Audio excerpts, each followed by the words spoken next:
सभी को नमस्कार। देखिए, ये पूर्व मंडलोई की कॉपी है जो कि डिप्टी कलेक्टर बनी है। इनके 156 मार्क्स थर्ड पेपर में जो टेस्ट सीरीज में आए हैं, इसको देखते हैं, इसका एनालिसिस करते हैं कि इन्होंने कैसे लिखा और हमें कैसे सुधार करना है, क्योंकि 2021-2022 का मेंस नज़दीक है। तो आप इस कॉपी को बड़ा ध्यान से देखिएगा। मैं मेन पॉइंट की बात करूंगा जहाँ से थोड़ा साफ लिखी होगी कॉपी। ठीक है, ये जाइलम और फ्लोएम, ये आपका क्वेश्चन है बायोलॉजी का। ये दोनों पादप कोशिका के समवयनी ऊतक है। बहुत बढ़िया। फिर जाइलम के बारे में लिखा है जड़ जड़ मृदा से, ये इनको लिखना चाहिए, मृदा से जड़ द्वारा पौधों को पानी व खनिज पदार्थों का परिवहन। फ्लोएम पत्तियों में निर्मित भोजन को अन्य भागों में परिवहन। और उसके बाद ऐसा लिखेंगे तो खुद ही मार्क्स आएंगे। प्रोटीन की कमी से होने वाले रोग, क्वार्सिक्योर, मरासमस, अल्पोसा, ये इनको नहीं लिखना चाहिए, तो ये गलत लिख दिए।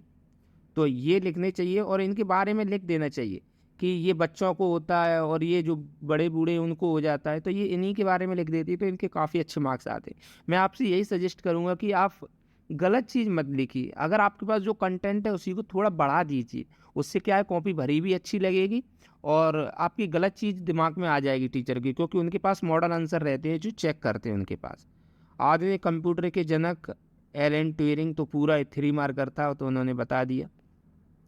प्लॉटर किसे कहते हैं? प्लॉटर एक हार्डवेयर आउटपुट डिवाइस है जिसका उपयोग हार्ड कॉपी प्रिंट हेतु किया जाता है। बहुत बढ़िया है। तो थोड़ा सा ये बता देते प्लॉटर के प्रकार वगैरह।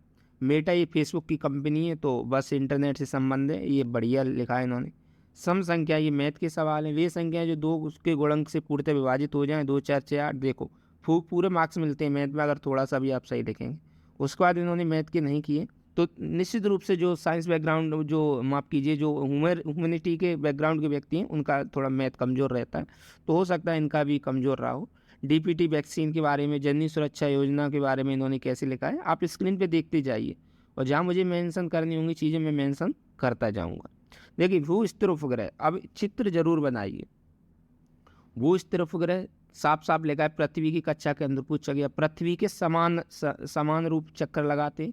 ऊंचाई नहीं, दूरी लिखनी चाहिए थी कि पृथ्वी से दूरी 3600 किलोमीटर की दूरी पर पृथ्वी के सापेक्ष चक्कर लगाते। उपयोग संचार में, टेलीविजन में और मौसम, पूरा सही लिखा है। और इनको 3 मार्क्स ही दिए होंगे इसमें, बिल्कुल 3 मार्क्स ही दिए हैं इसमें। मार्क्स यहाँ पे इधर छिप गए हैं, देखिए 3 मार्क्स ही दिए ऊपर दिए हुए।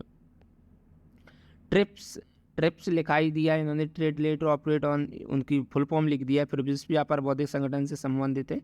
बढ़िया है। इन्होंने एवरेज लिखा है, काफ़ी अच्छा लिखा है। हालांकि जो मैंने मनीष धनकर वगैरह की कॉपी दिखाई, उनकी काफ़ी अच्छी कॉपी थी, लेकिन इन्होंने काफ़ी अच्छा लिखा है। यही कारण है कि इनको अच्छी रैंक भी मिली और डिप्टी कलेक्टर बनी है। कार्बन फुटप्रिंट के बारे में इन्होंने खूब लिख दिया है। राष्ट्रीय जैव विविधता प्राधिकरण, देखिए 3 मार्कर में आपको एक चीज़ जरूर करना है कि फैक्चुअल इन्फॉर्मेशन जरूर देनी। आप 5 मार्कर 11 मार्कर को एनालिसिस से बच के निकल सकते हैं, लेकिन 3 मार्कर में, क्योंकि 2 लाइन है उसमें, अगर एक भी फैक्चुअल इन्फॉर्मेशन नहीं गई तो मज़ा नहीं आएगा। और एग्जामिनर जो चेक करेगा उससे दूसरे से अच्छी कॉपी तब लगेगी जब थोड़ा फैक्ट भी होंगे, टू द पॉइंट चीज़ें लिखी होंगी। देखिए, कीस्टोन प्रजाति में, अब कीस्टोन प्रजाति 1 2 और लिख देनी चाहिए, किसी पारिपार्श्विक तंत्र की आधारभूत इकाई होती। अब इन्होंने पूरा नहीं लिख पाया है कि ये कैसे, क्या जैव आर होने के बाद भी प्रभावित नहीं होती, ये सारी चीज़ लिखनी थी। असंबद्धता क्या होती है, तो ये पृथ्वी की परतों के मध्य पाए जाने वाले संक्रमण क्षेत्र होता है।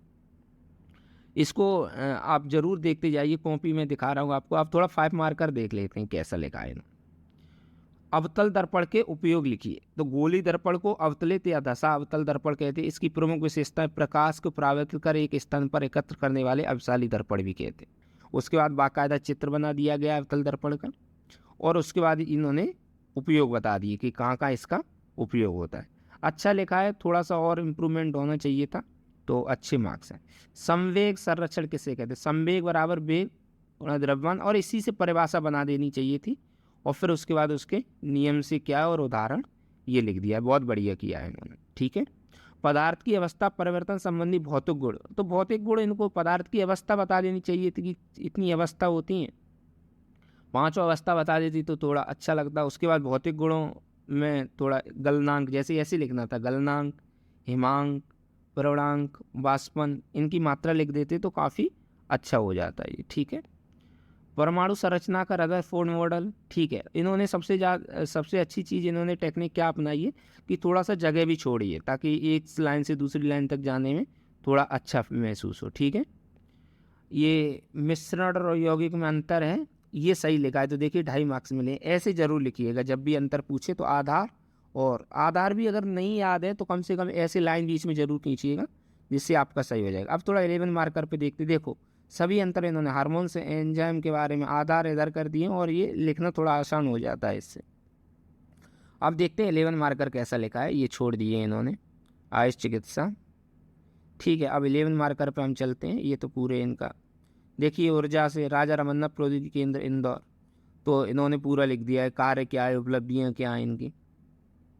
विश्व बौद्धिक संगठन पर टिप्पणी, देखिए तुरंत लिख दिया है सारी चीज़। अब चलते हैं हम 11 मार्कर देखते हैं कैसा लिखा है, ये सारी चीज़ आप देखते जाइए।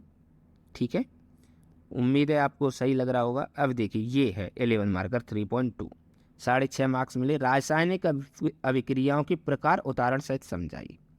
सबसे पहले इन्होंने बताया कि रासायनिक अभिक्रिया होती क्या है। 2 या अधिक तत्वों या यौगिकों के आसपास रासायनिक क्रिया से निर्मित नवीन उत्पाद जिसमें परिवर्तन का बोध होता है वह रासायनिक अभिक्रिया कहलाती। बहुत बढ़िया।